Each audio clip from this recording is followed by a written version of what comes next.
Mental stress जो आहे, मानसिक तणाव या पिढीवर जास्त आहे असं वाटतं का, जे जेन झी म्हणतो आपण त्यांच्यावर? हो, मानसिक ताण किंवा हा ताणतणाव जास्ती का आहे याचं एक सगळ्यात मुख्य कारण म्हणजे स्पर्धा.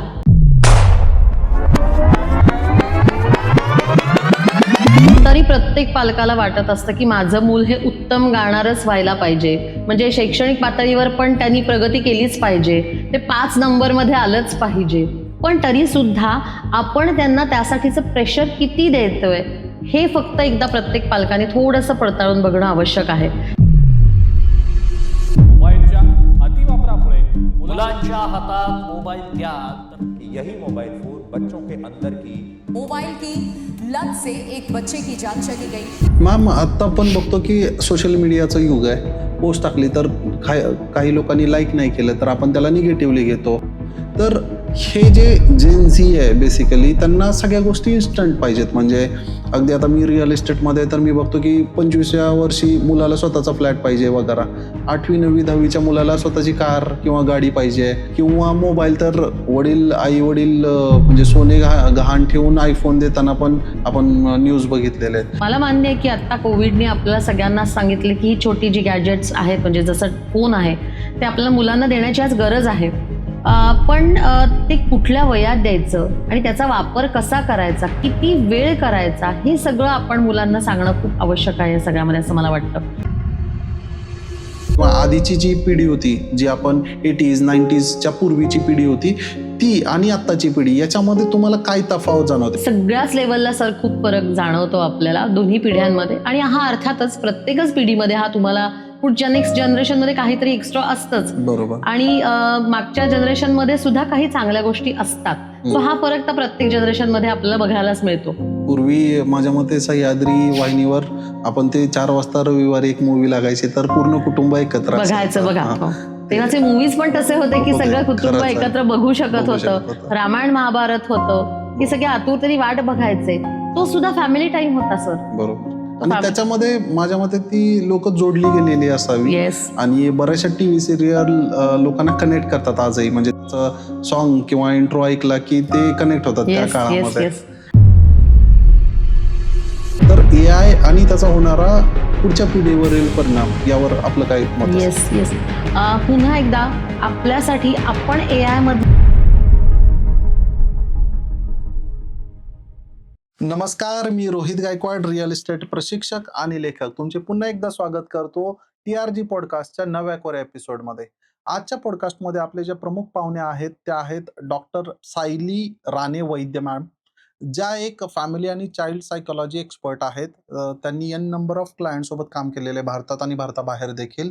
लहान मुलं वाढताना जो डिफरन्स येतोय, म्हणजे त्यांच्या वागणुकीमध्ये एकटेपणा असेल किंवा त्यांची चिडचिड असेल, ताणतणाव असेल, AI कॉम्पिटिशन असेल, स्पर्धेच्या युगामध्ये टिकण्याची जी काही धावपळ चालू आहे, त्याबद्दल आजच्या पॉडकास्टमध्ये आपण डिस्कस केलेलं आहे. मुलं वाढताना व्यसनाच्या अधीन का जातात, डिप्रेशन जे आहे ते त्यांना का जाणवतं, किंवा त्याच्यावर इतर जे काही समस्या उद्भवतात, मानसिक ताण असेल, शारीरिक हालचाल असेल, किंवा रोग आणि इतर समस्या असतील, त्यावर आम्ही भाष्य केलेलं आहे. होपफुली तुम्हाला हा पॉडकास्ट नक्की आवडेल आणि त्यातून तुम्हाला खूप सारी व्हॅल्यू मिळेल अशी अपेक्षा करून चला तर मग सुरुवात करूया.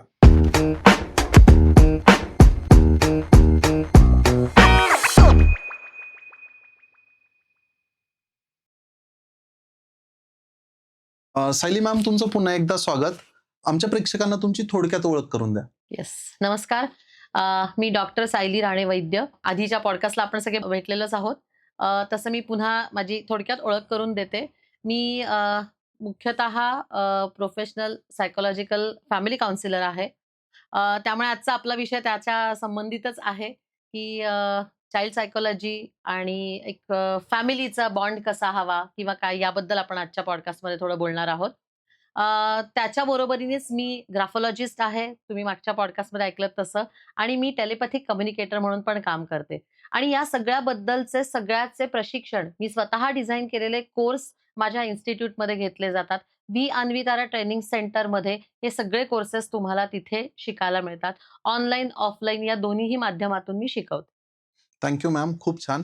आजचा जो विषय आपण निवडला होता चाइल्ड सायकॉलॉजी याच्यामध्ये बऱ्याच चॅनल्सवर पॉडकास्ट अवेलेबल आहे. पण मला थोडंसं आउट ऑफ वे जाऊन त्याच्या मुळापर्यंत जायला आवडेल आणि तुमची एक्सपर्टीज इतक्या वर्षाची आहे. तुमचं एन नंबर ऑफ क्लायंटसोबत वर्किंग आहे.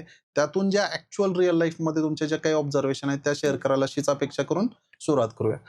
मॅम 2 पिढ्यांबद्दल बोलायचं आहे मला. आज जो समस्या आहे त्या काही वर्षांपूर्वी नव्हत्या किंवा आधीची जी पिढी होती, जी आपण 80s 90sच्या पूर्वीची पिढी होती, ती आणि आत्ताची पिढी याच्यामध्ये तुम्हाला काय तफावत जाणवते? मग ती वागणुकीत असेल, जडणघडणमध्ये असेल किंवा फॅमिली ओरिएंटेड त्यांच्यावर होणारा परिणाम काय असतो? येस.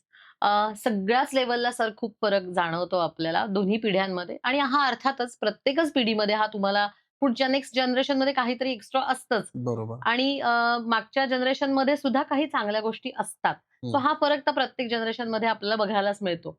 तसं आत्ताच्या पिढीमध्ये मी असं बघितलेलं साधारणतः, की आपण फक्त आत्ताची जी एक जेन म्हणूयात आणि सगळे, तर हो. त्यांच्यासाठी आपण सगळ्या गोष्टी फक्त निगेटिव्हच जास्ती बोलल्या जातात. तर हं. असं नाहीये.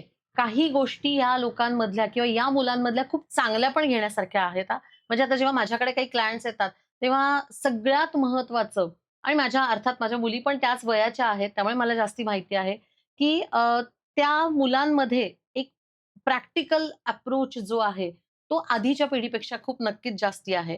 म्हणजे प्रत्येक गोष्टीचा आणि तेही सगळेजण वरवर आपल्याला फक्त असं वाटतं, की हे वरवर सगळ्या गोष्टी करतात. तसं नाहीये. त्या सगळ्याचा त्यांचाही खूप अभ्यास झालेला असतो. ते विचार करून वागणारी मुलं आहेत. जास्ती स्मार्ट आहेत असं आपण म्हणू शकतो.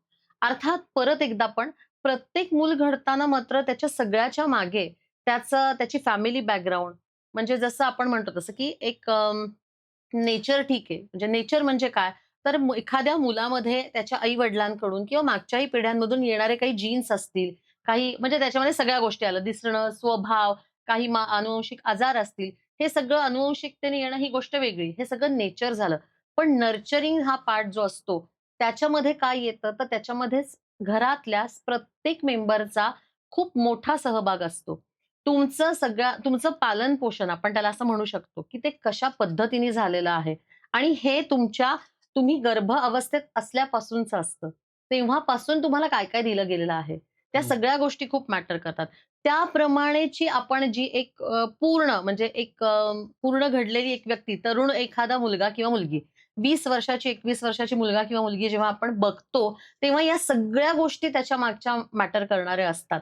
म्हणजे तिथे मग नेचर, नर्चरिंग त्याचं, मग त्याला काय-काय मिळालेलं आहे. मग त्याच्यात त्याचं फॅमिली बॅकग्राऊंड पण कसं होतं. हं. या सगळ्या गोष्टी खूप मॅटर करतात. जसं तुम्ही आत्ता म्हणालात तसं, की वातावरण घरातलं कसं होतं. मग त्यामध्ये सुद्धा कोण होतं, एकत्र कुटुंब होतं का विभक्त कुटुंबात हे मूल वाढलेलं आहे. आता तर आपल्याला सगळ्यांनाच माहिती आहे, की घटस्फोटाचं वाढतं प्रमाण आहे. आई-वडील सेपरेट झालेले असतात किंवा आणखीन अनफॉर्च्युनेटली न्यूक्लिअर असं फॅमिली येस. आता. असं सुद्धा होतं, की एकच पालक आहे ते त्याला अनेक कारणं असतात. फक्त घटस्फोट असं नाहीये. आई-वडिलांपैकी कोणाचा मृत्यू असा अकाली असू होऊ शकतो. शकतो. या सगळ्या केसमध्ये सुद्धा ते एकटं मूल असतं. त्यात सुद्धा ते मूल एकटं वाढतंय का त्याला कोणीतरी बहीण-भाऊ आहे, एकत्र कुटुंबात वाढलेलं आहे, आजी-आजोबांचा सहवास आहे का फक्त आई-वडील आणि ते मूल असं वाढलेलं आहे. या सगळ्या गोष्टी त्याच्या सगळ्या त्या डेव्हलपमेंटच्या प्रत्येक स्टेजवरती मॅटर करत असतात. आणि त्याप्रमाणे ते आपण जे 21 वर्षांचं किंवा 25 वर्षांचं जे एक पूर्ण मूल म्हणतो किंवा मुलापेक्षा ते तेव्हा तेव्हा तरुण झालेली एक व्यक्ती असते. ती तेव्हा त्या सगळ्या गोष्टी मागच्या घेऊन आलेलं असतं. म्हणजे त्या सगळ्या कारणीभूत असतात त्याच्या आत्ताच्या पर्सनॅलिटीला. त्याच्याप्रमाणे ते पूर्ण घडलेलं असतं. मग तुमचं घरातलं वातावरण कसं होतं? तुमची आर्थिक परिस्थिती कशी होती? तुम्ही कुठल्या शाळेत ते मूल म्हणजे शिकलेलं आहे? कुठल्या कॉलेजमध्ये शिकलेलं आहे? कुठलं शिक्षण त्यांनी घेतलेलं आहे? हं. या सगळ्या गोष्टी सुद्धा त्याच्यामध्येच आल्या. ओके. खूप छान. Thank you. मॅम आता ओव्हरऑल जर आपण बघितली परिस्थिती तर जंक फूडचं प्रमाण वाढलं. त्यावेळेस पूर्वीच्या पिढीमध्ये हे नव्हतं. हा ऑप्शनच नव्हता रादर. तर त्याच्यामुळे किंवा आजूबाजूला असलेला वातावरण किंवा ज्या पद्धतीने बदलता ट्रेंड आहे म्हणजे तो कोणीच कंट्रोल नाही करू शकत. येस. मेंटल स्ट्रेस जो आहे, मानसिक तणाव या पिढीवर जास्त आहे असं वाटतं का? जे जेन झी म्हणतो आपण त्यांच्यावर? हो. मानसिक ताण किंवा एक हा ताण-तणाव जास्ती का आहे? याचं एक सगळ्यात मुख्य कारण म्हणजे स्पर्धा. वाढती हं. स्पर्धा. आपण म्हणजे मागच्या पिढ्यांमध्ये आमच्या पिढीमध्ये जर तुम्ही बघितलं, तर त्या मानाने स्पर्धा कमी होती. हं. तेवढ्या तुम्हाला उपलब्ध संधी पण त्या मानाने कमी होत्या. कमी होत्या. हो. तसं आताच्या मुलांमध्ये राहिलं नाहीये. आताच्या हं. मुलांमध्ये जरी तुम्ही त्यांची अदर ॲक्टिव्हिटी जरी म्हटलं, हं. तरी प्रत्येक पालकाला वाटत असतं, की माझं मूल हे उत्तम गाणारच व्हायला पाहिजे. शिक्षणातही ते उत्तम असायला हवं. म्हणजे शैक्षणिक पातळीवर पण त्यांनी प्रगती केलीच पाहिजे. ते 5 नंबरमध्ये आलंच पाहिजे. असं नाहीये. ही स्पर्धा आणि हे मी असं म्हणत नाही, की हे असं पालक म्हणतात किंवा अशा अपेक्षा असणं सुद्धा चूक आहे. त्या स्पर्धेत टिकून राहण्यासाठी सुद्धा आपलं मूल सगळ्या परीने तिथे सक्षम हवंच, प्रश्नच नाहीये. पण तरी सुद्धा आपण त्यांना त्यासाठीचं प्रेशर किती देतोय, हे फक्त एकदा प्रत्येक पालकाने थोडंसं पडताळून बघणं आवश्यक आहे, की आपण त्याचा मुलाला ताण देतोय, तो किती आहे? तो ताण प्रत्येक मुलाला पेलवण्याची पण त्याची स्वतःची क्षमता असते. हं. ती क्षमता जाणून घेणं खूप आवश्यक आहे असं मला वाटतं, की आधी ती पालकांना जर समजली, की नाही माझं मूल हा ताण 50%च सहन करण्याची त्याची कपॅसिटी आहे असं आपण म्हणूयात. तर मग तो तेवढाच ताण त्याला द्यावा किंवा त्यासाठी तुम्ही त्याच्याशी तेवढं मोकळेपणाने संवाद साधून त्याला काय वाटतं आहे, त्याची आवड कशामध्ये आहे किंवा काही बरेच लोकांना, बऱ्याच पालकांमध्ये किंवा मुलांमध्ये असा संवादच नसतो, की त्या मुलाला इतका स्ट्रेस आहे, हे सुद्धा पालकांपर्यंत पोहोचत नाही. कारण ते व्यक्तच होत नाही मूल. हं. आणि मग कुठेतरी खूप लहान मुलं आता आपण सध्या ऐकतोय तशी नैराश्यात जातात किंवा बाकीचे इश्यूज आपण त्यांचे हेल्थ इश्यू बघतो, मेंटल हेल्थशी संबंधित इश्यूज बघतो. तर ते त्या सगळ्यामुळे घडत असतात. त्यामुळे आपण हे बघितलं पाहिजे, की हा मुलांचा त्यांना किती ताण येतोय. सहज गतीने जर ह्या गोष्टी झाल्या, तर स्पोर्टिव्हली त्यांना घेता आल्या पाहिजेत. स्पर्धा आहेच आहे. प्रत्येक क्षणाला तुम्हाला स्पर्धा आहे. आज आपण दारातून बाहेर पडल्या क्षणी अगदी आपण म्हणतात तसं, की बसच्या रांगेला सुद्धा ती एक प्रकारची छोटी स्पर्धाच आहे, की कोण लवकर पोहोचतंय, कोण ती बस चं सीट त्याला मिळतंय, बसायला जागा आहे की नाही. इतक्या छोट्या गोष्टींपासून आपण घराच्या बाहेर पडल्यावर स्पर्धा सुरू होते. तर ती अगदी मोठ्या लेव्हलपर्यंत. पण त्यासाठीच ती क्षमता मुलांची जाणून घेणं आपल्याला खूप आवश्यक आहे असं मला वाटतं. इन शॉर्ट आपल्या ज्या अपेक्षा आहेत पालकांच्या असतील किंवा समाजाच्या असतील त्या रिअलिस्टिक ठेवणं आणि त्या व्यक्ती टू येस. व्यक्ती वेगवेगळ्या असणं गरजेचं आहे. सगळ्यांनीच नंबर 1 यायचं म्हटलं तर नंबर 2 कोण येणार? हा एक प्रश्न येतोय. खूप छान मॅम. मॅम आपण 2 प्रकारची ऑडियन्स बघतो किंवा मुलं बघतो रादर. एक असतो जो खूप खुलून बोलतो हो. आणि एक असतो तो मनातल्या मनात आपण जीर्ण म्हणतो किंवा जुन्या पद्धतीने किंवा तो अंतर्मुख आहे, इंट्रोव्हर्ट आहे हो, आणि एक आहे हो. तो एक्स्ट्रोव्हर्ट आहे. एक्स्ट्रोव्हर्ट. आता याच्यामध्ये सायकॉलॉजी काय? कारण तो जन्मताना तर प्रत्येक जण असं बनतो, पण त्याच्या जडणघडणीमध्ये काहीतरी कुठेतरी काही इन्सिडेंट किंवा काही गोष्टी आल्या असतील ज्याच्यामुळे 2 वेगवेगळ्या पद्धतीची लोकं तयार होतात. तर येस. या कॅटेगरीला आपण कसं एक्सप्लेन कराल? आता बघा, आपण काही घरांमध्ये आपण असं बघतो, की जसं मी आत्ता मगाशी तुम्हाला सांगितलं असं, की आमच्या घरात खूप मोकळा संवाद आहे. हं, कारण मुलांना आपण लहानपणापासूनच व्यक्त होण्यासाठी सुद्धा ती मुभा दिली पाहिजे. बरोबर. आता काही वेळेला कसं होतं, "तू गप्प बस रे, काही हं, बोलू नकोस मध्ये." असं त्यांना टोकलं जातं. हं, आणि हे खूप लहान वयात जर त्यांना टोकलं गेलं, तर तिथेच ती मुलं म्हणतात, की "नाही मला बोलायचंच नाहीये." हं, मग ती हं, शांत होत जातात. मग ते मनातल्या गोष्टी मनातच ठेवतात. इथपासून त्या गोष्टींची सुरुवात होते. हं, त्यामुळे अर्थात परत एकदा त्या दोन्हीच्या मध्ये पण एक अगदी छोटीशी अशी म्हणजे छोटी एक थिन लाईन कशी आहे, तर त्यांना अति बोलायला देणं, हं, म्हणजे मग मुलं वाटेल ते बोलतात, हं, कोणासमोरही काहीही बोलतात. तसंही होऊ न देण्यासाठी आपण त्यांना योग्य वयामध्ये कसं बोलायचं, 4 पाहुणे आल्यावर त्यांच्यासमोर कसं बोलायचं आहे, घरातले लोकं असताना काय विषयांवरती बोलायचं आहे, हे त्यांना त्या वयाच्या टप्प्यावरती सगळ्या घरातल्यांनी किंवा आई-वडिलांनी समजून सांगण्याची खूप आवश्यकता असते. मॅम आता हे सगळं ठीक आहे, की घरच्यांनी वेळेवर हे करणं, सांभाळून घेणं किंवा समजावणं या गोष्टी. पण आता मुलं फक्त घरीच राहतात असं नाही ना. त्यांचं फ्रेंड सर्कल आहे, ते स्कूलमध्ये जातात किंवा ते इतर वेगवेगळ्या क्लासेसच्या माध्यमातून, एक्स्ट्रा करिक्युलर ॲक्टिव्हिटीच्या माध्यमातून अननोन व्यक्तींसोबत जुळतात. मग त्यांच्या अ, बोलण्याचा किंवा त्यांच्या वागण्याचा परिणाम पण होत असेल ना? हो, नक्कीच होतो ना. जेव्हा त्यांची ही काय म्हणूयात आपण सामाजिक म्हणजे सोशल डेव्हलपमेंटची हं, पण जी स्टेज असते ना, म्हणजे जेव्हा मूल शाळेत जायला लागतं, सगळ्यात पहिलं तेव्हाच घराच्या बाहेर ते एकटं पडतं किंवा जात असतं. तर त्यावेळेला जी सोशल डेव्हलपमेंट आहे, ती पण त्यांची प्रॉपर वेनी व्हायला पाहिजे. म्हणजे तिथे सुद्धा आपल्याला आपण घरातून काही गोष्टी सांगितल्या, की शाळेत कसं वागलं पाहिजे आणि अर्थातच शाळेतही तसं वातावरण त्याला असलं पाहिजे, हं, की जर काही आपण म्हणतो तसं, की आता तुम्हाला सगळ्यांना माहिती आहे, की सोशल गॅदरिंग किंवा हा प्रकार कशासाठी आहे? तर तो त्याचसाठी असतो खरं तर, की मुलांनी स्टेजवर यावं, परफॉर्म करावं.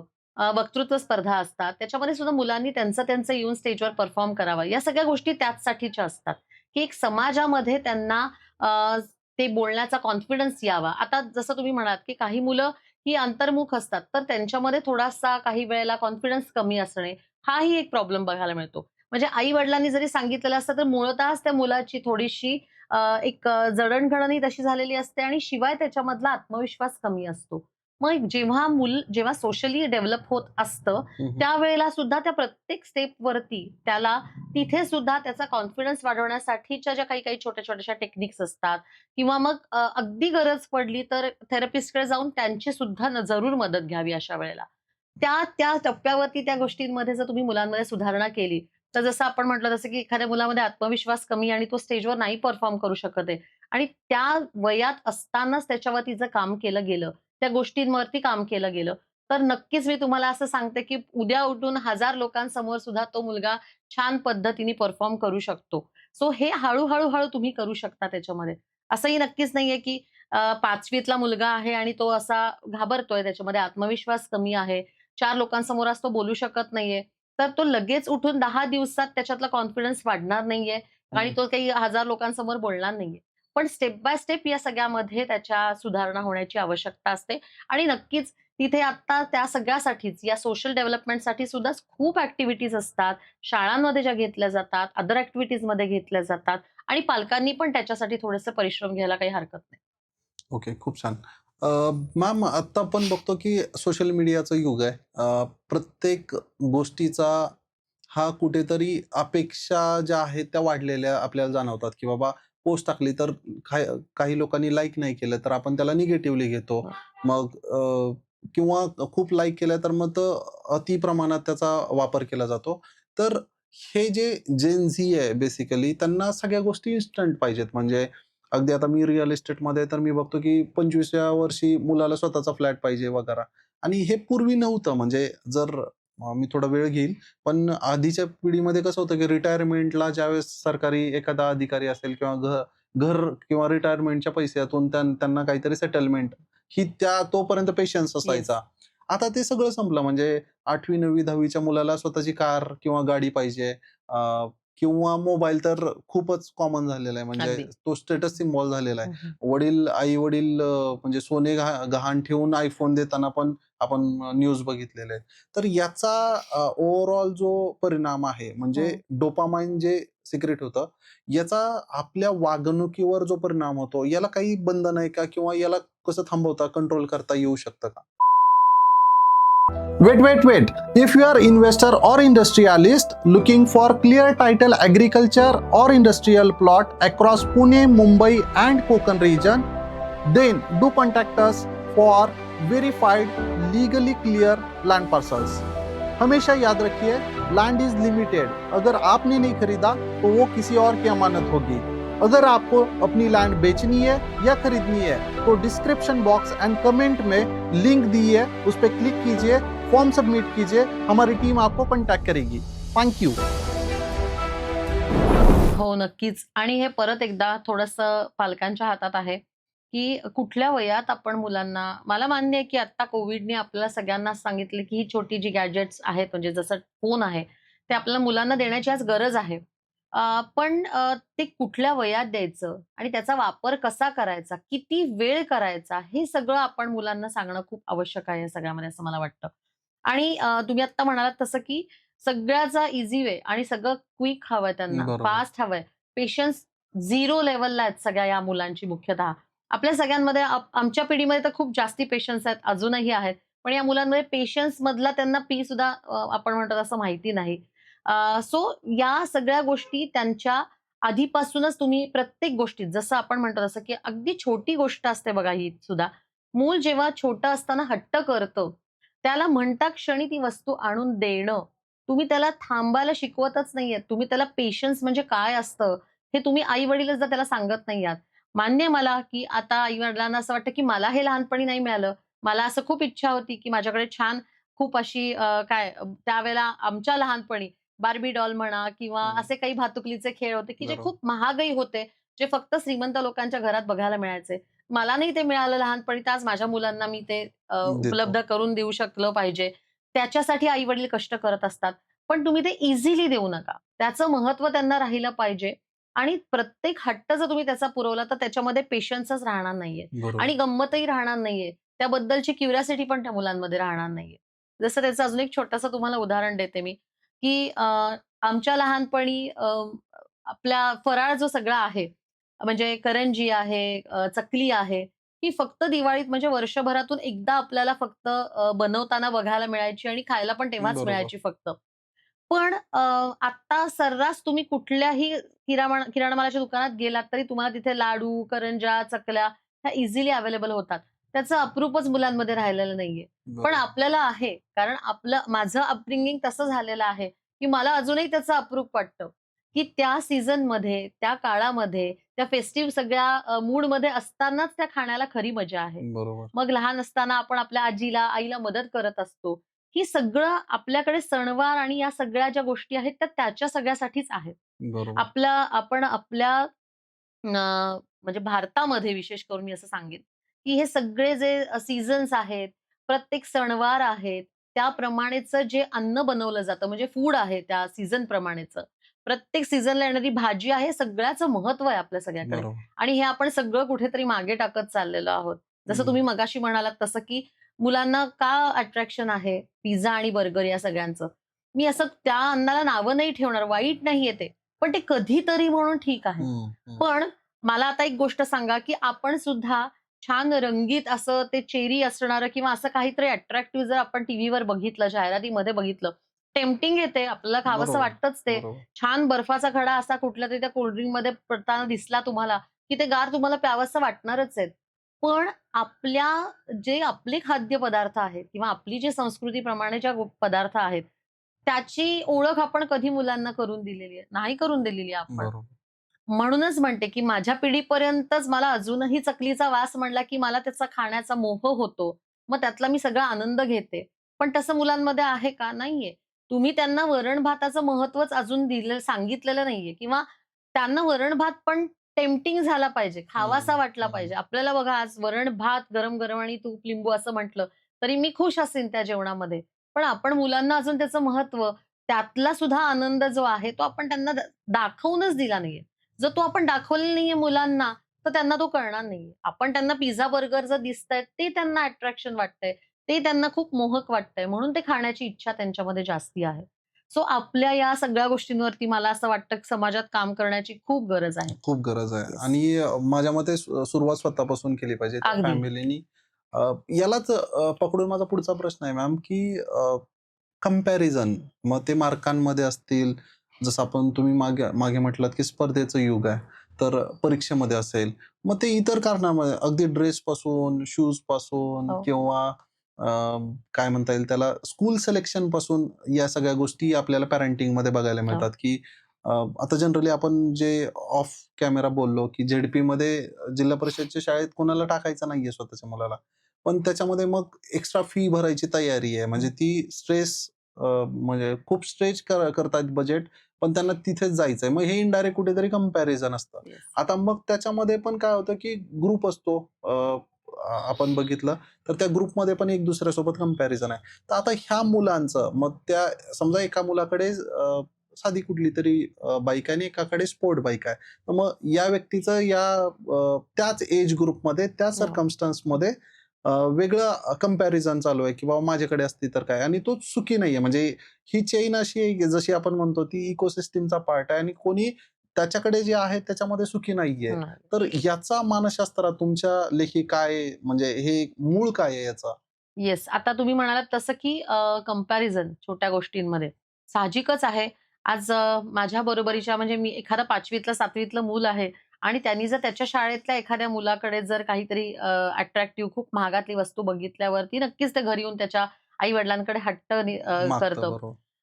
हट्ट करण्यापर्यंत पण ठीक आहे. पुन्हा एकदा त्यांची परिस्थिती कशी आर्थिक त्याप्रमाणे त्यांनी तो हट्ट मुलाचा पुरवणं की नाही हा भाग आणिक निराळा. पण त्या सगळ्यामधून निर्माण होणारी जो मत्सर आहे, जी जेलसी फॅक्टर आहे, मग त्यामधून निर्माण होणारे वादविवाद आहेत आणि त्यातून नंतर मुलं गुन्हेगारी प्रवृत्तीकडे जी जातात ना, हं. तिथपर्यंत मूल आपलं जाता कामा नये. तेवढं प्रत्येक पालकांचं किंवा शाळेमध्ये सुद्धा लक्ष पाहिजे.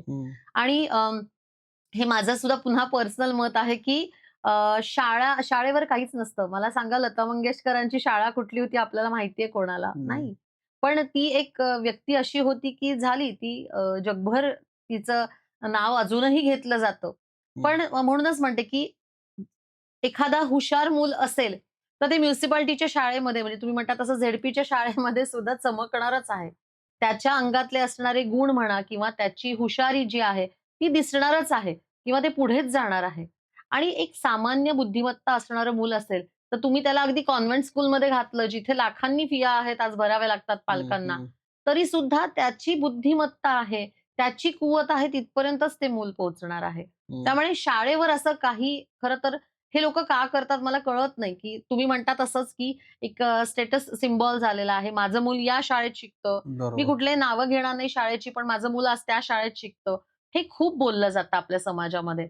आणि एक सर्वसामान्य आपल्याला सगळ्याच दृष्टीने परवडेल अशा शाळेमध्ये खरं तर मुलांना घालणं खूप आवश्यकता आहे. सगळ्यात महत्त्वाचं म्हणजे आपल्या काय म्हणतो आपण समजा मिडल क्लास फॅमिली आहे म्हणजे, तर मिडल क्लास मुलं असणाऱ्या साधारणतः शाळेमध्ये मुलांना आपल्या घालावं. उगीचच मग हायर मिडल क्लास जिथे खूप श्रीमंतांची मुलं आहेत, मग तिथे या गोष्टी मग ती तफावत मुलांना जाणवायला लागते आणि त्यांचं वय इतकं अर्धवट असतं, की या गोष्टी त्यांना काहीच समजण्याच्या पलीकडच्या असतात. त्यामुळे शक्यतो आपण असं बघावं, की जे आपल्याला सगळ्या दृष्टीने परवडेल अशा शाळांमध्येच मुलांना घालावं आपल्या. समजा एखादा व्यक्ती स्पोर्ट बॅकग्राऊंड मधून हं. आहे. त्यांनी स्कूलिंगमध्ये खूप पार्टिसिपेट केलेलं आहे, कॉन्ट्रिब्युशन हं, आहे, हं, इन्व्हॉल्वमेंट आहे. त्या व्यक्तीचं एक्सेप्टन्स हं, किंवा स्ट्रेस मॅनेजमेंट हं. ही आणि एक व्यक्ती फक्त डिजिटल जगतेय. School okay. ते घर हां, हां. आणि टीव्ही आणि मोबाईलच्या बाहेर नाही जग. हं, तर हं, या हं. दोघांचा वागणुकीतला फरक. हो, खूप फरक जाणवतो हे मात्र आहे. कारण नक्कीच तुम्ही शारीरिकदृष्ट्या सुद्धा फिट असणं खूप आवश्यक असतं आणि जेव्हा तुम्ही एखाद्या अशा स्पर्धांमध्ये उतरता, जसं तुम्ही आत्ता म्हणालात, की एखादा मुलगा त्या छोट्या-छोट्या शालेय स्पर्धांमध्ये किंवा या सगळ्या ॲक्टिव्हिटीजमध्ये त्यांनी भाग घेतलेला आहे. इंटर स्कूल मध्ये त्यांनी पार्टिसिपेट केलेलं असेल. तर त्याच्या ज्या मॅचेस असतात, समजा एखादा कबड्डी किंवा काहीतरी क्रिकेट खेळणारा मुलगा हं, आहे. हं. तर नक्कीच तो त्या सगळ्या गोष्टी शिकून आलेला असतो. जेव्हा तो या सगळ्या गोष्टींमध्ये शारीरिकदृष्ट्या तो दुसऱ्या मुलाशी कंपेअर करता नक्कीच जास्ती चांगला सक्षम असतो, स्ट्रॉंग असतो. एक काय म्हणतो ना, तो स्ट्रेस घेण्याची त्याला सवय लागलेली असते. कारण तो इतक्या स्पर्धा खेळून आलेला असतो. हं. आणि दुसऱ्या मुलामध्ये मी असं म्हणणार नाही, की ती क्षमता कमी असते. पण कंपॅरेटिव्हली शारीरिक क्षमता त्या मुलाची या स्पोर्ट्समन असणाऱ्या मुलापेक्षा नक्कीच कमी असते. कारण की सगळा बुद्धीचा खेळ असतो. तिथे त्याच्या बरोबर. बुद्धीचा वापर जास्ती केलेला असतो. म्हणजे तुम्ही आत्ता म्हणालात तसं, की या मुलांनी बुद्धिबळ स्पर्धांमध्ये कदाचित तो चॅम्पियन असू शकतो. हं. पण शारीरिक लेव्हलला कुठेतरी मग हळू-हळू मोठं झाल्यानंतर थोडंसं त्या बाबतीतल्या जो कमकुवतपणा आहे हं, किंवा काही हं. कमी असतील, तर त्या जाणवायला लागतात नक्कीच. किंवा वेगवेगळे रोग किंवा डिसीजेस पण येस. जसं कोविड सारखं हां. असेल, तर त्यामध्ये जी लोकं म्हणजे शेती किंवा हे होते त्या लोकांचं प्रमाण कमी होतं. रादर जी लोकांना तो झटका सहन नाही झाला किंवा तो मानसिक ताण पचवता नाही आला, ती लोकं जास्त गेलेली आपण बघितलं. येस. मॅम याचाच पुढचा प्रश्न आहे, की जो स्क्रीन टाईम आहे आपला हं, मोबाईलचा हं, आणि झोप हं. याच्यामुळे पूर्ण गडबड झालेली आहे. पूर्वी 8-9 तास सहज झोप व्हायची किंवा फार घेणं-देणंच नव्हतं. म्हणजे झोपच असायची. त्यावेळेस मोबाईल घेऊन झोपत नव्हती लोकं. हो. तर आत्ताचं 1-1:30 वाजेपर्यंतचं जागणं याच्यामुळे आयुष्यावर काही गंभीर परिणाम होतात का? स्पेशली जेन झीला फोकस करून उत्तर द्या. सगळ्यांवरच होतात सर. इथे तर मी म्हणेन, की मुलांवरती तर जास्ती होतात. आपल्या पिढीवरती पण म्हणजे आमच्या पिढीवर किंवा त्याच्याही पेक्षा अजून पुढच्या वयातल्या पिढीवरती सुद्धा त्याचे परिणाम खूप वाईट होतात नक्कीच. कारण एकतर आपण सगळेजण त्याच्या सुद्धा रील्स खरं तर बघतो, की त्या स्क्रीनचा डोळ्यांना त्रास होतो. ते हं. चांगलं नाहीये तुमच्या शरीरासाठी सुद्धा. योग्य त्या ठराविक वेळेतली म्हणजे तुम्ही जर 1:30 वाजता झोपलात आणि म्हणालात मला 9 तास त्याची झोप पूर्ण करायची आणि तुम्ही कुठेतरी सकाळी 10 वाजता उठले. तर ते तुमचं एक रुटीन. नैसर्गिक हां. रुटीन किंवा ते सायकल आपण म्हणूच शकत नाही. त्याच्यासाठीच तुम्ही घरात सगळ्यांना असं मला म्हणायचंय, की परत सॉरी म्हणते मी सगळ्यांना, की आई-वडिलांना यासाठी मी दोष देईन, की जर आई-वडीलच रात्री 12-12, 1-1 वाजेपर्यंत त्यांच्या हातात मोबाईल घेऊन बसलेले असतील, तर मुलं काहीच वेगळं तुमचं बघून करणार नाहीयेत. किंवा तुम्हाला आपण म्हणतो तसं, की जेव्हा आपण ती गोष्ट स्वतः फॉलो करत असतो, तेव्हा आपण समोरच्याला बोलू शकतो. जरी आपलं मूल असलं तरी सुद्धा.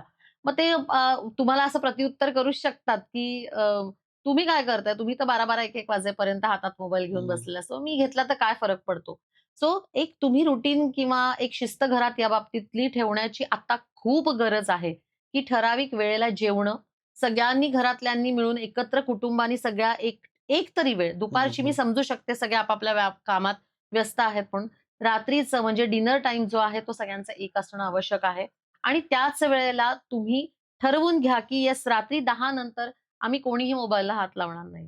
हं, हं. आणि सकाळी पुन्हा सगळ्यांनी आपल्या रुटीनप्रमाणे मग मोबाईल हातात घ्यायला हरकत नाही. असं करण्याची थोडंसं त्या बाबतीत स्ट्रिक्ट होण्याची आता आवश्यकता माझ्या भासते. मते यावर फक्त बोलून उपयोग नाहीये. तुमच्या वागण्यातून तो रिफ्लेक्ट व्हायला येस, पाहिजे. येस, त्यावेळेस ती मुलं आपोआप येस. हो, बदलतील. हो. खूप छान. मॅम थोडंसं तुमचे एक्सपर्टीज जसं तुम्ही special we can say authority आहात या डोमेनमधल्या म्हणून मी विचारतोय, की आता कमी वयामध्ये मुलींना हं. पिरियड्स येणं सुरू झालेलं आहे आणि त्याचा कुठे ना कुठे त्यांच्या वागणुकीवर किंवा कारण आता हे जरी नॅचरल असेल तरी ती गोष्ट एक्सपेक्टेड नसते किंवा एक्सपिरियन्स नसते हं, आणि एकदम अशी गोष्ट येते जी पूर्ण लाईफ लाँग त्या व्यक्तीला कॅरी करायची. हं. तर त्याच्यामुळे मुलींच्या आता तुम्ही 2 मुलींचे म्हणजे पॅरेंट आहात. मी पण एका मुलीचा वडील आहे. त्या दृष्टीनं मला ॲज अ पॅरेंट म्हणून आपण कसं वागलं पाहिजे आणि त्या व्यक्तीनं मुलानं हं. कसं ते म्हणजे सहन केलं पाहिजे किंवा त्याला पुढे नेता आलं पाहिजे? येस, अगदी बरोबर आहे. हे सगळं ना कसं झालंय बघा, आपण म्हणतो तसं की हे च्या पूर्ण चक्राच्या आपण विरुद्ध विरुद्ध जातोय, जातोय. हो. विरुद्ध जात चाललेलो आहे. जसं मुलींचं एक ठराविक वयात पूर्वी त्याचा काळ काय होता, की एक साधारणतः 12-13 14-16 वर्षांपासून हो. 14-16 पर्यंत कधीतरी बरोबर. यायचं. पण आता ते अगदीच लहान म्हणजे खूप 8वी 8-9 वर्षांचं म्हणजे खूप लहान वयात मुलींना आजकाल हं. पिरियड्स येतात असं आपण बघतो. पण नक्की त्याचे परिणाम वाईट कसे होतात, की आपण म्हणतो ते आलेले सुरू झाले असले तिचे पिरियड्स तरी तिच्या सगळ्या ऑर्गन्सची त्या दृष्टीने वाढ नाही. डेव्हलपमेंट झालेलीच नसते. बरोबर. हां. सो आपण म्हणतो ते, की प्रत्येक गोष्टीची एक वेळ असते आणि ती हं. योग्य वेळ निसर्गाने ठरवून दिलेली आहे. तुम्ही निसर्गाच्या हे सगळ्या गोष्टी घडतात या विरुद्ध घडतात. मग त्या सगळ्याचे परिणाम तुम्हाला नंतर भोगायला मिळतात.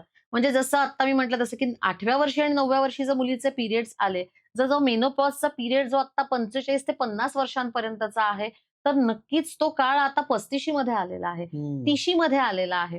कारण मुलींचे पिरियड्स लवकर येतात. आधी ऑलरेडी आता लग्न उशिरा होणं, बरोबर. त्याच्यानंतर मुलाचा विचार करणं, कोणाला हवंय, कोणाला नाही, हा ज्याचा त्याचा आणखीन पुन्हा तो एक वेगळा विषय आहे. हं. पण मूल होणं असं जरी म्हटलं, तरी 30-35शी नंतर जर आज तुम्ही मूल व्हायचा विचार केलात किंवा चान्स घ्यायचा विचार केलात, तरी शारीरिकदृष्ट्या ती जी आई आहे ती तेवढी सक्षम राहत नाही. नाही. हं. बरोबर. तिचा मेनोपॉज पिरियड तेवढा जवळ आलेला असतो कारण हे सगळे पुढचे प्रॉब्लेम्स त्या व्यक्तींना फेस करावे लागतात. मग हे निसर्ग चक्रच जे आहे ते पुन्हा सगळं तुम्हाला जागेवर आणण्यासाठीच आपल्याला या छोट्या-छोट्या गोष्टींपासून सुरुवात करायची आहे. म्हणजे त्याच्यासाठी सकस आहार, सगळ्या गोष्टी व्यवस्थित वेळेत होणं पाळणं पाहिजे. स्ट्रेस लेव्हल तुमची कमी पाहिजे. सगळ्यात पहिलं तर मी असं म्हणेन, की सोशल मीडिया म्हणा किंवा या सगळ्या गोष्टी ज्या आहेत, त्याचा वापर मुलांनी कमी केलेला पाहिजे. ताणतणाव कमी हवा. स्पर्धा आहे, पण त्याच्यासाठीची तुमची मानसिक आणि शारीरिक ताकद वाढवण्याची तुम्हाला गरज आहे. स्पर्धेत तो तुम्हाला टिकून राहायचंच आहे. मग त्याची क्षमता वाढवण्याचं काम तुमच्या हाती आहे. ते तुम्ही केलं पाहिजे. तुम्ही मोबाईलमध्ये त्या वेळ घालवण्यापेक्षा तुमची शारीरिक आणि मानसिक ताकद वाढवण्यासाठी तुम्ही जास्ती वेळ दिला पाहिजे आणि श्रम घेतले पाहिजेत असं मला वाटतं. आणि मग कुठेतरी पुन्हा ते बिघडलेलं सगळं सायकल जे आहे निसर्गाचं, ते थोडंसं कुठेतरी पुन्हा जागेवर येईल. सकस आहार त्यासाठीचा खूप. आपण म्हणतो ना, की आपल्या जुन्या लोकांनी जुन्या पिढीतल्या लोकांनी अगदी छान सांगून ठेवलेलं आहे, की सकस आहार, वेगळे झोपणं, उठणं या सगळ्या गोष्टींना काहीतरी अर्थ आहे. आपण बरोबर. त्या फक्त आता आपण म्हणतो ना, की असे दिखावा. स्टेटस हां. ठेवण्यासाठी म्हणून आपण या वाक्यांचा खरंय. फक्त आता वापर करतो. असं नाहीये. तो सकस आहार, योग्य झोप, वेळा पाळणं, शिस्त असणं स्वतःच्या, सगळ्याच गोष्टींना एक रुटीन असणं, या सगळ्याची खूप आवश्यकता आहे. बरोबर. खूप छान. ज्यावेळेस पॅरेंट आता जनरली आपण बघतो की सिटी किंवा मेट्रो सिटीजमध्ये किंवा टायर 1 सिटीजमध्ये आई-वडील दोघंही जॉब करतात. एक मेड ठेवलेली असते किंवा मग यांना बाहेर ठेवलेलं असतं मुलांना आणि ते एकटेपणा जाणवतो त्यांना. कारण आता पूर्वीसारखं आजी आजोबा हे वातावरण नाहीये. अ, आणि दोघांचाही नाईलाज आहे. जी महागाई, त्या महागाईला जर बीट करायचं असेल तर दोघांनी जॉब करणं किंवा तेवढे पैसे कमवणं रास्त आहे. जे काही लाईफ सर्व्हायव्हल आहे ते जगण्यासाठी. याच्यात हा जो मुलगा-मुलगी जे काही आहे ते मोठं होताना तो लोनलीनेस घेऊन जगतो किंवा त्याला कुठेतरी तो कमतरता जाणवतच असेल. आता माझ्यापेक्षा तुम्ही जास्त हो. जाणता. तर याचा परिणाम लाँग रनमध्ये कुठेतरी त्याच्या आफ्टर मॅरेज किंवा त्याच्या जो आपण म्हणूया की कुटुंब पद्धतीमध्ये होतो का? होतो ना सर, नक्कीच होतो. मला एक सांगा, की तुम्ही लहानपणापासून जसे वाढलेले आहात, पण कुठेतरी बॅक ऑफ द माइंड तुम्ही सतत तुमचा संसार करताना, तुमचं एक फॅमिली लाईफ जे आहे ते जगताना, तुम्ही कुठेतरी सतत आठवत असता, की येस माझ्या आई-वडिलांनी हे केलं होतं. हं, माझी बरोबर. आई असं करायची, माझे वडील असे करायचे. हे तुमच्या नकळतपणाने तुमच्या डोक्यात चालू असतं आणि आपण तेच फॉलो करत असतो. आपण हं, वेगळं हं. काही करत नसतो सर. आपण तेच सगळं फॉलो करत असतो आपल्या नकळतपणाने. तसंच मुलं करत असतात. त्यामुळे आपण जे त्यांना दाखवणार आहोत, तसंच ते पुढे वागणार आहेत. त्यांना काय वाटतं फॅमिली ही अशीच असते.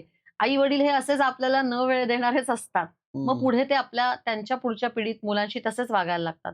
पण त्यापेक्षा माझं असं म्हणणं आहे, की मलाही मान्य आहे. मी स्वतः एक काय म्हणतात तसं इंडिपेंडंट काम करणारी एक लेडी आहे. सो मला माहिती आहे सगळ्या गोष्टी. पण त्यात सुद्धा आपण काय करू शकतो, की नाही येस हा माझा फॅमिली टाईम आहे आणि तो मी माझ्या फॅमिलीलाच देणार. ती माझी प्रायोरिटी राहिली पाहिजे त्या वेळेपुरती.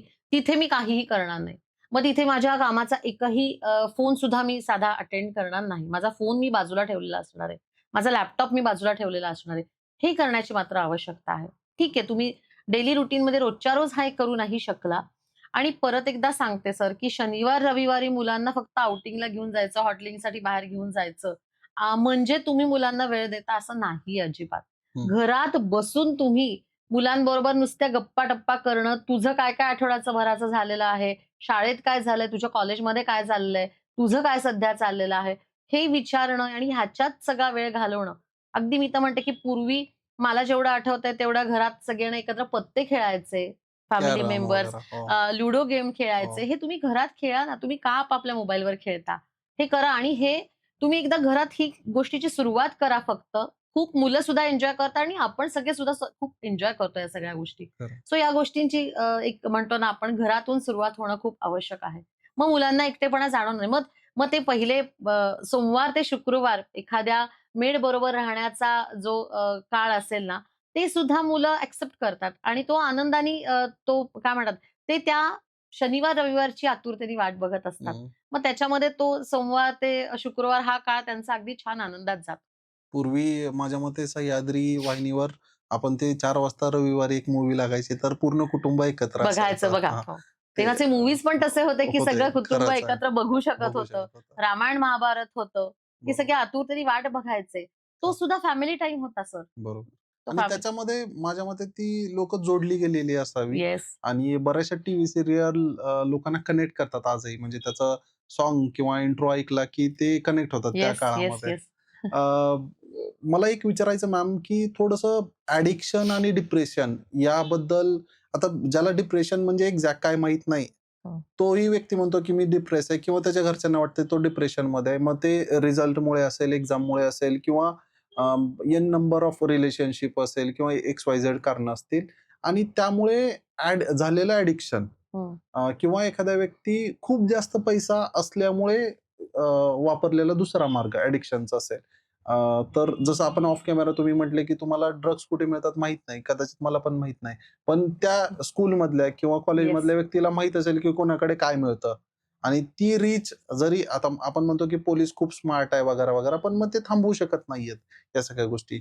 याबद्दल ॲज अ एक्सपर्ट आपलं काय ओपिनियन आहे? Yes sir. सगळ्यात मी तुम्हाला म्हटलं तसं, की अ, मी असं पुन्हा समर्थन करणारच नाही, की ते इझिली अवेलेबल आहे म्हणून ते करणं योग्य किंवा म्हणून मुलं ते करतात असं मला म्हणायचंच नाहीये. पण खरंच असं जसं मी तुम्हाला मगाशी ऑफलाईन विचारलं तसं, की आपल्याला माहिती का अजूनही, की ड्रग्स कुठे मिळतात? मला नाही माहिती तुम्हाला नाही माहिती पण आत्ता शाळेतल्या 5वीतल्या मुलांना काही शाळांमध्ये त्यांना माहिती आहे, की कुठे मिळतं हे. हं. सो त्या मुलांमध्ये म्हणजे चांगल्या घरातल्या मुलांमध्ये आणि शिवाय स्लम एरियातल्या मुलांमध्ये. आता त्या दोन्हीची मेंटॅलिटी कशी झाली आहे बघा. हं, हं. की तुम्ही जसं म्हणता तसं की आपल्यासारख्या घरातल्या मुलांमध्ये एकटेपणा आलेला किंवा आई-वडील नोकरी करतायत. खूप कारणं आहेत त्या सगळ्याला सुद्धा. म्हणून ते या सगळ्या व्यसनांच्या अधीन होतात. आणि स्लम एरियामधल्या मुलांमध्ये सुद्धा ते असा विचार करतात की एक वेळेचं जेवण जरी म्हटलं तरी ₹50 मिनिमम आहे कुठेही जर करायचं बरोबर. म्हटलं तर. आणि त्याच्यापेक्षा मी जर मग ते काही रुपयात जर मला ते व्यसनासाठीचं जे द्रव्य आहे किंवा काय जे आहे, तो घटक जर मला मिळत असेल, तर त्याच्यात माझे 2 दिवस फक्त झोपण्यामध्ये जातात. माझा सगळा खर्च वाचतो. अशी त्यांची मेंटॅलिटी झालेली बापरे! आहे. सो त्यांना त्याच्यात काही गैर वाटत नाही. ते हं. म्हणतात, की 2 दिवस माझे कष्टाचेही वाचतात, माझ्या खाण्याचेही वाचतात. मिनिमम आत्ता मी वडापाव खायचा म्हटला तरी तो ₹15-20 च्या खाली कुठे मिळत नाही. नाही. त्याच्यापेक्षा स्वस्त दरात मला जर ड्रग्ज मिळतायत, तर ते मी घेऊन 2 दिवस माझे तसेच माझ्या आयुष्यातले 2 दिवस निघून जातात. तिथे मला खाण्याचा खर्च नाही आणि बाकी गोष्टींचाही खर्च नाही, कष्टाचाही प्रश्न येत नाही तिथे. हं. ही त्या मुलांची मेंटॅलिटी झालेली आहे. आणि पुन्हा एकदा की ते खूप इझिली अवेलेबल आहे. त्यामुळे या सगळ्याचं प्रमाण सध्या खूप वाढतंय. आणि डिप्रेशनमध्ये म्हणाल तर मला खूप वाईट वाटतं, की खूप लहान-लहान मुलं सध्या तर डिप्रेशनमध्ये जात आहेत. त्या सगळ्याला खरंच स्ट्रेस, एकटेपणा या सगळ्या ही नाही अशी अनेक कारणं आहेत. कुठलीही असू शकतात. एखादा चाइल्डहूड ट्रॉमा त्यांचा असू शकतो, काहीतरी घटना असू शकते. खूप गोष्टी या सगळ्याला कारणं आहेत. पण मी परत तेच म्हणते, की अ, एका दिवसात तर कुठलंच मूल बदल शक्य नाही. नैराश्यात हो. जात नाही आणि त्याच्यामुळे आपण त्याच्यावरती लक्ष देणं, आई-वडिलांचं तेवढं लक्ष किंवा मी त्या केसमध्ये म्हणेन, की समाजात जिथे मूल वावरत असतं, तिथे शाळांमध्ये सुद्धा थोडंसं त्या मुलाला ऑब्झर्व्ह करणं, थोडंसं मी म्हणेन. फार पण देण्याची गरज नाही. पण त्याच्या काही विशिष्ट हालचाली, रोजच्या पेक्षा तो काही वेगळा वागतोय, त्याचं बिहेवियर बदललेलं आहे, या सगळ्याकडे थोडंसं लक्ष देण्याची मात्र सध्या समाजात खूप गरज आहे. अदरवाईज परिस्थिती हाताबाहेर जाईल. येस. ओके. आपण पॉडकास्टच्या शेवटच्या टप्प्याकडे आहे मॅम. शेवटचा एक प्रश्न घेतो एआय. हं. ज्या पद्धतीने सगळ्यांनाच भीती आहे म्हणजे पालकांना भीती आहे, की पुढे काय होणार आहे? करिअर्स असतील किंवा जॉब पॉसिबिलिटी असेल, एम्प्लॉयमेंट असेल आणि त्याचा होणारा परिणाम आणि मुलांमध्ये पण ते वाढलेलं आहे. म्हणजे आता मी ड्युरिंग पी-एच-डी बघतो, की 80-90% मुलं एआयचा वापर करून म्हणजे स्टडी शून्य आहे. ते रिपोर्ट सबमिट करायचा म्हणून एआय वापरून सबमिट करतात आणि त्यातून शून्य गेन होतंय. म्हणजे अ, शिकायला तर मिळतच नाहीये. दुसरी गोष्ट ती एक फॉर्मॅलिटी म्हणून त्याचा गैरवापर होतोय असं मला येस. वाटतं कुठेतरी आणि यातून आपण फक्त गर्दी निर्माण करतोय समाजामध्ये. तसं क्वालिटी किंवा लीडर्स निर्माण होणं अशक्य आहे. तर एआय आणि त्याचा होणारा पुढच्या पिढीवरील परिणाम यावर आपलं काय मत असेल? Yes, yes. पुन्हा एकदा आपल्यासाठी आपण एआय मधलं काय चांगलं घेतलं पाहिजे, ते आपल्याला समजलं पाहिजे. जसं तुम्ही आत्ता म्हणालात सर, की मी स्वतः सुद्धा मी तुम्हाला कधीतरी गंमत म्हणून दाखवीन. पण माझे हे सगळे इन्स्टिट्यूटमधले जे कोर्स आहेत, हे सगळे डिझाइन करताना प्रत्येकाने प्रत्येक जी नोट्स काढलेली आहे, नोट्स काढलेल्या मी आहेत, माझ्या हाताने लिहिलेल्या आहेत सर त्या. कारण ती आपली पद्धत आहे किंवा आपल्याला तसं बरोबर. शिकवलं गेलेलं आहे. मला असं वाटतं, की माझ्या वाचनात आलेल्या गोष्टी, मला आकलन झालेलं आणि मग मी ते कागदावरती उतरवते. पण जर तुम्हाला कोणीतरी मलाही मग किती वेळ लागणार आहे?